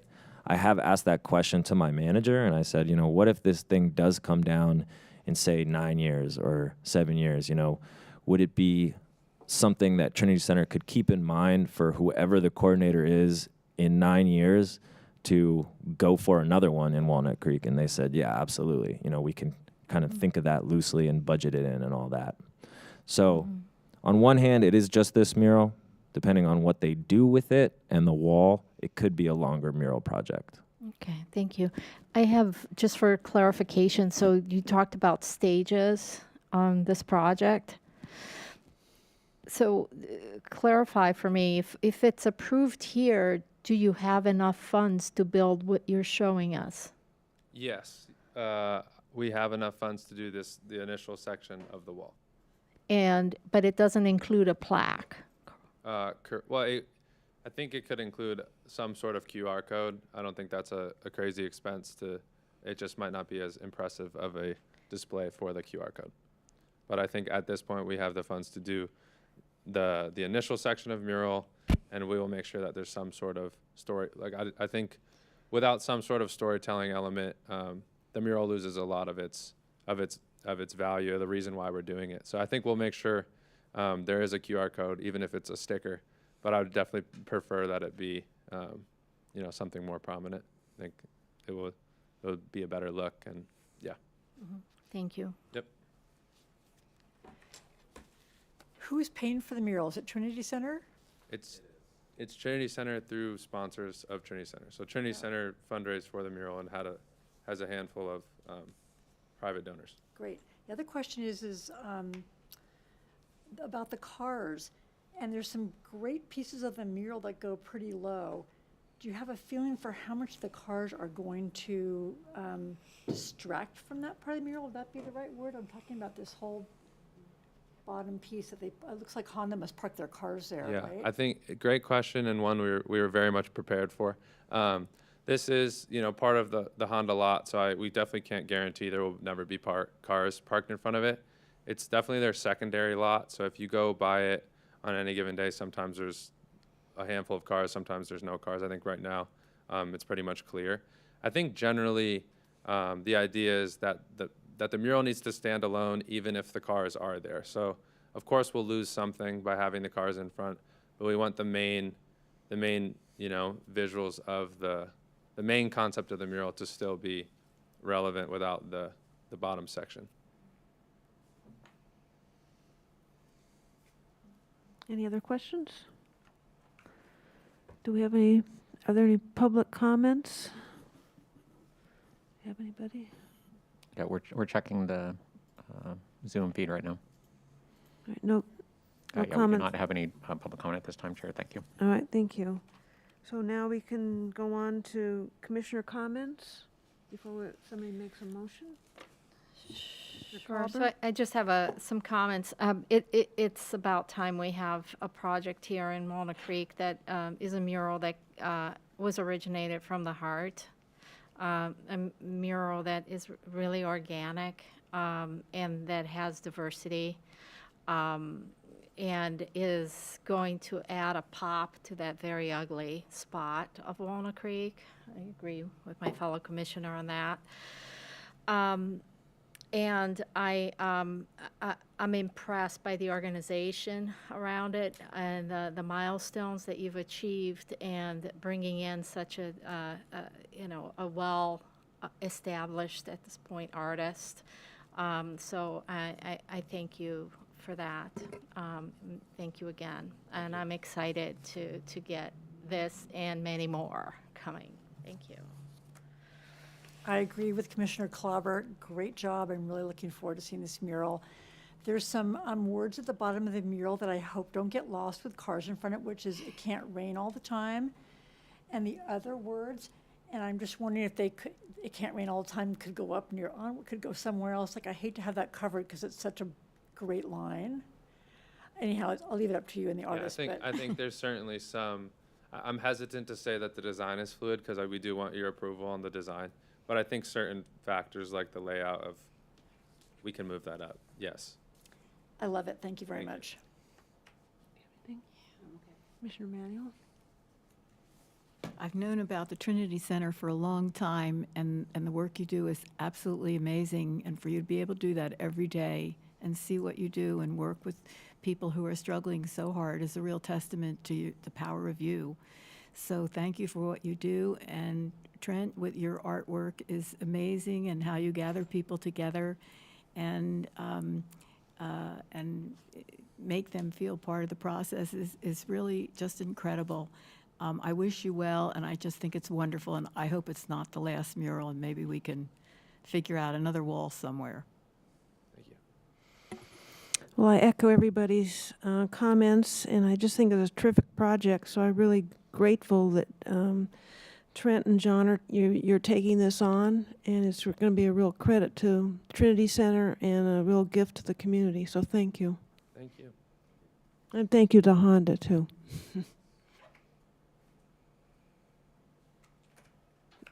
So, any of you like to make a motion? I'll motion to approve the Trinity Center mural project. Is that right? It should include the proposed location, the artist Trent Thompson, Let me pull it down. and the concept. I apologize. I'm new at this. Here we are. So, approve the Trinity Center mural with the proposed location at Walnut Creek Honda on Lacassie Avenue and Locust Street. With the artist, you're gonna forgive me, Trent, I can't find the last name. Thompson, there it is. So, Commissioner Baltazar, if I, just to correct you, I'm sorry. At the very end of your agenda report is the actual address. You cited the address of the Which- Trinity Center. I'm sorry. That's I'm okay. on page 19, you're telling me. This to is go on page all 4 of the agenda report, 4. of the actual agenda report. If you don't have it, I can pass it down. Great. Good. I'm failing quickly at my first. So it's where it says Commission action. Approve Trinity Center's proposed location, artist Trent Thompson, and concept for mural at 1766 Locust Street. Much more clear on this, thanks. I second it. I'll take the roll, thank you. Why not? Commissioner Baltazar, Yes. Commissioner Dresser, Yes. Commissioner Klauber, Yes. Vice Chair Emanuel, Yes. and Chair Meredith. Yes. Motion carries 5-0. Thank you. And I will also add real quick from a staff perspective, the question about a QR code. This will be part of our public art walking tour. And so there will be a sign which has a link to that, which people can listen to and download with information about the artist. And I'm sure Steve will talk to you more about how we can get you involved in that. So, and then Commissioner Dresser and Vice Chair Emanuel will lead the tours along the way. So it'll be exciting. Thank you. Thank you both. Appreciate it. Thank you. Sure. So our next item on the agenda are reports on projects, and the first is the Public Art Projects Report. Hi, Commissioners. So report in on a number of things quickly. The Public Art Fund balance. As of the Friday close of business, the current balance is $1,455,230. About a year ago, it was 1.273, so it's doing pretty well. We have 2 new private development projects that are pending. One is at 1455 Montego Way. It's a senior living facility. It's just about 2 blocks from the John Muir site that you saw recently and approved. It's just up the street there. Very early estimate of the budget is roughly $3.4 million, so their percent for art will be $34,000, and they have asked us to consult for the project. So we will be working with them on doing something for that. The other new project is 1220 Rossmore Parkway, the development for another assisted living and memory care facility, 139 units. Their budget is something in the range of 20 to 25 million, so they may have up to quarter million for public art. They have hired a consultant, and they have told me they are definitely convinced that this is a good opportunity for them to add value and beautify their project and improve the resident experience, so they will be doing on-site. Likely that this will come to you in the spring for the site and artist, or the site artist and concept review in 2 different subsequent meetings. Checked in on a number of projects' progress. The Waymark project, which is the Walnut Creek Transit Village Phase 2, still apparently opening in fall, the latest we heard. The last piece of art is a piece of tile going on a column with Aileen Bar, and that's going in September. Pretty much everything else is installed already. We don't have any new news on the Waterlight Plaza maintenance, which continues to be a concern, and we'll be staying on that. I was trying to find out what the status is of the Ostro Restaurant and Cielo Bar project, but I couldn't get a read on it as of today. As you probably observed, the whole, it's all wrapped in plywood, and most of the buildings have been demolished except for some ground utilities. But I don't have a date. I will be back with that. I also mentioned last time we were here, there's a project that was approved by you in spring 2021, the Ignacio Center murals, and that's pretty much canceled, which was sad because we spent some time working with them, and it was going to be quite a number of murals, but they canceled it for budget reasons, and delays to their whole project over a couple of years added to their costs, and they've eventually scuttled the murals project, which is unfortunate. And I'm also checking in to see what the status is on the Lululemon mural, although that was only reviewed by you in the spring, so it wouldn't be done yet anyway, but that building is also wrapped up. So I'll continue to try to report on all of these with status reports at future meetings. I'm here for any questions if you have questions about the updates. Is development picking up, and are these the only two projects, or are there many projects that are at certain stages coming through the planning I process? see quite a few in the development pipeline. And we've been in contact with planning about a lot of these projects, but a number of them are giving in lieu, or they're projects that have been, they were approved some time ago and we've already collected the fee, or we've accounted for the fee. But are just better on the books. But it seems to me like there's quite a bit of development happening, yeah. It's my general impression. And can you give me the address again on Rossmore Parkway? I believe it is 1220 1220. Rossmore Parkway. I think maybe across from a Safeway. I have to go look at the site myself. What's the value of Bank of that America building Right at the development? corner there? behind. 20 to 25 million. It's behind the old Bank of America building. It's behind that. There's a medical buildings back in there. Yeah, where the medical center was. Oh, that's that corner, that's that big corner. I don't think it's gonna be right on. Steve, anything else? That's all for me. Thank you. Thanks. Thank you, Steve. My neighborhood. Commissioner Klauber, do you have any questions for Steve? I actually do. Thank you. Sorry to make you stand up again. What happened to the Tice Valley mural that it was a project we were supposed to have? Was that nixed also? That's our own project, so it hasn't been nixed. I think it just got sidelined in the COVID setback. So staff is still considering it. And the only thing we don't know is the availability of that original artist that we had in mind, and we would have to check in again. But we haven't officially got rid of it or scuttled it. It's not a private project, so we can go ahead with it. And what are the other mural projects that are currently about to be done? Because I can't see Well, that I was anywhere. trying to account for each one. Lululemon is pending, but I don't suppose it'll be done until fall or even later. Ignacio Center got canceled. Ostro Restaurant there's a ceramic mural, tile mural on the side, so that's, I think that's behind schedule on what we were originally told. Because I thought that they were saying it would be installed in this fall. So I think it's a little behind. I'm trying to get the date, and I believe those are all the pending ones, except for what you approved tonight for Trinity Center. Okay, thank you, thank Yeah. you. Commissioner Dresser, did you have any questions? No. I have nothing. Okay. Thank you, Steve. So for the next report is the Lesher Center Strategic Plan Update. Good evening, Commissioners. Carolyn Jackson, Interim General Manager at the Lesher Center. We've been actively implementing our strategic plan for about 6 months now, and we've made some really significant progress. I hope you all received our 22-23 season brochure, which was a comprehensive look at the Lesher Center Presents series, Center Reps offerings, the Bedford Galleries offerings, our education programs, and some of our special events. And we were very excited as a team to pull that all together and to be able to showcase everything we do in one large piece.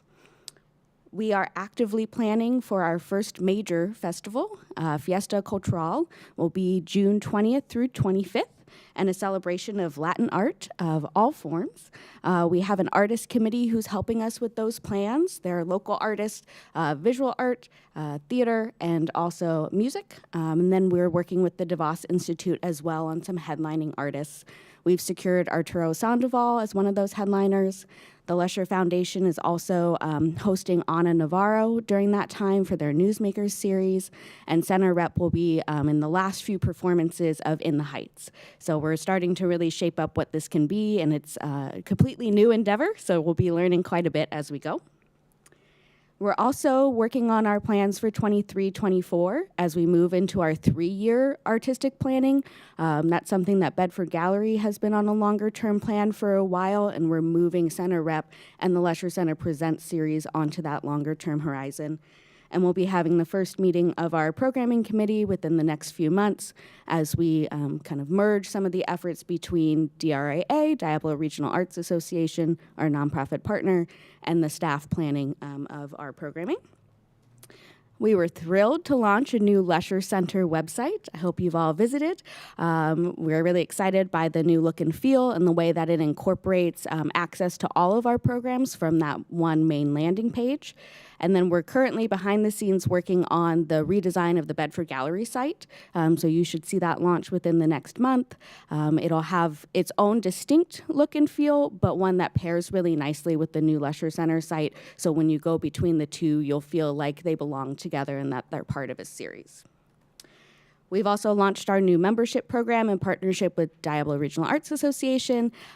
We kind of did a soft launch, and we have many plans over the next few months of how we're going to roll that out, make sure that folks understand the benefits of being a donor to DRAA, how that gives you access to special events, access to the Bedford Gallery, access to pre-sales for tickets if you become a member of the Lesher Center. And finally, City Council this month approved our revised MOU with the Diablo Regional Arts Association that really formalized the goals of the plan. So we have the plan as all the detail of how we're going to get there in the next 5 years, and then the MOU that is the formal acknowledgement of both parties are working closely together to achieve those goals. And as part of that, the council reinstated the position of artistic director for Center Rep. So we are discussing the recruitment plan for that so that we can look forward to having a full-time artistic director supporting us in the future. Happy to take any questions on strategic plan. Any questions? Yeah, can you speak a little bit more about the DeVos consulting that has been going on, and what stage of that project are we in, and what has been done with that? Yes, so we completed the stage of the formal strategic plan, and that went to council in February. And so we have that document, living, breathing, and has a very lengthy implementation plan alongside it with tasks for both the city side and for DRAA. And then we have continued to be working with DeVos Institute for the last 6 or so months on some implementation work. So they're helping us form up the committees that are supporting the Latin Festival and the programming overall. They're helping with an institutional marketing plan, just giving us a little bit of a jump start on some of the tasks and supporting us through that initial phase of, okay, you have the plan, now get to work, right? And then we are also working with them through DRAA for some of the programming for the 23-24 season. So they supported us as consultants for the Headliners series for 22-23, and they're supporting us for Headliners 23-24. Excellent, thank you. Any other questions? All right, thank you. I'll just hang out here if staff updates is next. Is that what's next? That's it? Yeah, right. The next item on the agenda is the Oh, staff. I'm sorry. It's okay. Staff updates, that's fine. So next item is staff announcements and brief reports on activities. Great. Last meeting, I went away just to walk back up 1 second later, so I thought I'd stay up here. So Lesher Center, as part of the Arts Around August events, that's been throughout the downtown, many different groups participating in it, led by Walnut Creek Downtown. We've had a number of events already with the Mural Family Walking Tour that Jane led. We had a music day out on the plaza, and now this weekend we're looking forward to a public art walking tour, and also on Sunday the family day that'll be a mix of activities on the plaza, chalk art, pop-up street magic, some photo ops, then a chance to go inside for free to the Bedford Gallery. So when you're way too hot outside, you can go inside to the air conditioning. And then Fantasy Forum will also be performing Wizard of Oz indoors. And outdoors, we'll have some story time with flashlight books with Wizard of Oz as well. So we'll have a little bit of a collaboration going on there. And Center Reps 22-23 season launches September 9th with Always Patsy Cline, and then followed by Clue, and then we get to the holidays with A Christmas Carol. Something that is new for us this year is we're offering Pay What You Can preview performances. So the first couple performances of the season are on a Pay What You Can model. Anyone can go online at any time and reserve a ticket at the price that works for them, because we feel theater should really be accessible to everyone. So right now, you could go online and reserve a free ticket if that's what works best for you, or you can select from any of our tiers of what you could contribute to join us. And so that's part of our larger Arts and Rec Department DEI efforts, but one that's very specific to performing arts. Thank you.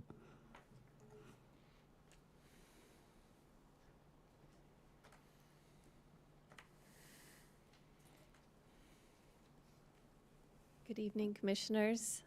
I'm sure you remember me from Friday. Just in case, Emily Enders, curator at Bedford Gallery.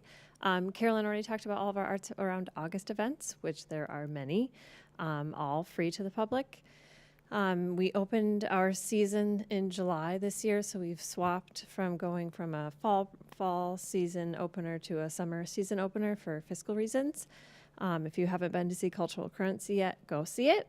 If you don't get an opportunity to see it, we'll travel all over the United States starting in 2024. This fall, we have a Works on Paper show coming that is 54 African-American artists, 70 works on paper. So that comes to us from the Harmon and Harriet collection, and they are based in Houston.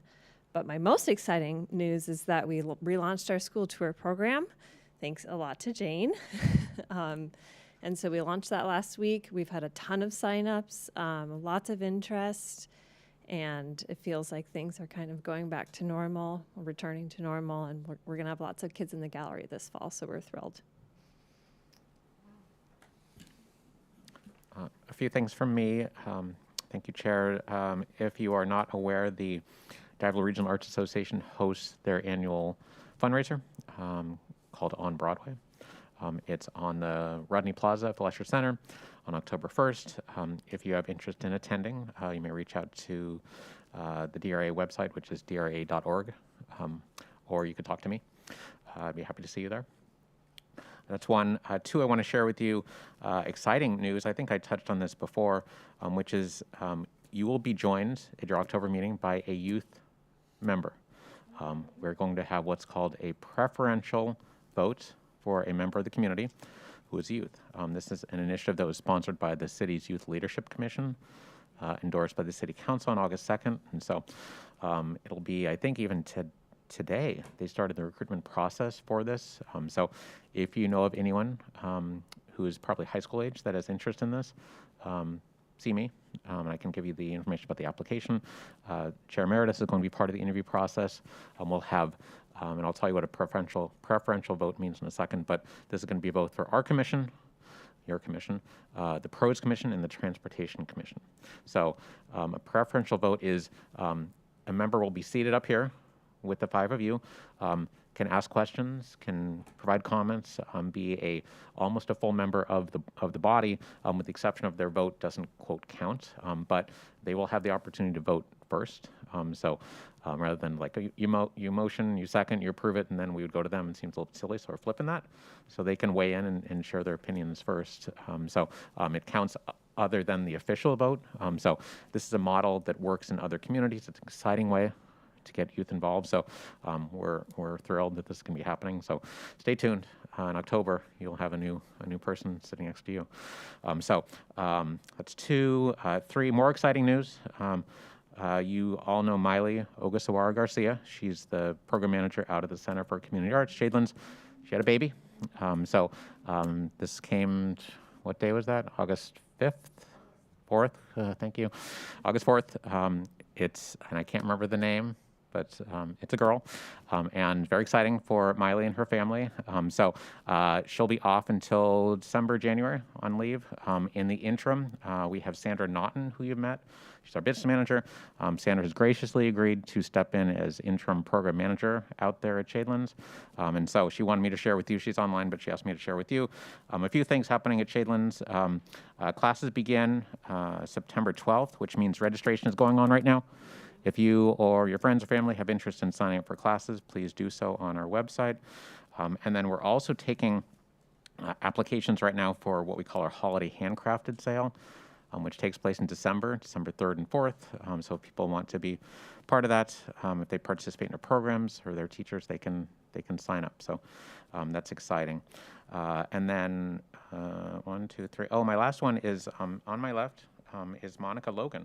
Monica is going to be joining our team, and Cassie Guerrero, who's done a great job supporting the commission, supporting me, is going to work full-time at Civic Park whenever we make this transition. Monica has been working for us a little bit at Civic, a little bit at Bedford, a little bit everywhere, and she's going to be great as part of this team. So Monica will be supporting me in my office. So for the next meeting, you'll see emails from Monica about the packet and all that. So there's a lot going on in our office. So thank you, Monica, and thank you, Cassie, for being part of this team. That's it for me. Thank you, Chair. Okay, our next item is commissioners' announcements and brief reports on activities. Does anybody have any news or information? Yeah. I would just say if you haven't been on a walking tour with Jane Emanuel or Carol Fowler, go on one. They are amazing. There's going to be a walk this weekend, right? That's on right. Saturday. And I think the mayor is going to be on that walk. That's right. So I encourage anyone who's listening or in this room who hasn't been on one of the tours, this is a great day to show up 10 o'clock at the Leisure Center. We've got a little event outside of the Walnut Creek Library on Sunday, the 4th of September, so Labor Day weekend. If you've never seen Brazilian martial arts called capoeira, there is a student performance of students 4 to 12 years old at 10:30. Commissioner Emanuel? Do you have something? Jill did it. Oh, okay. Anybody else have anything? Well, I guess we're done, so I officially adjourn.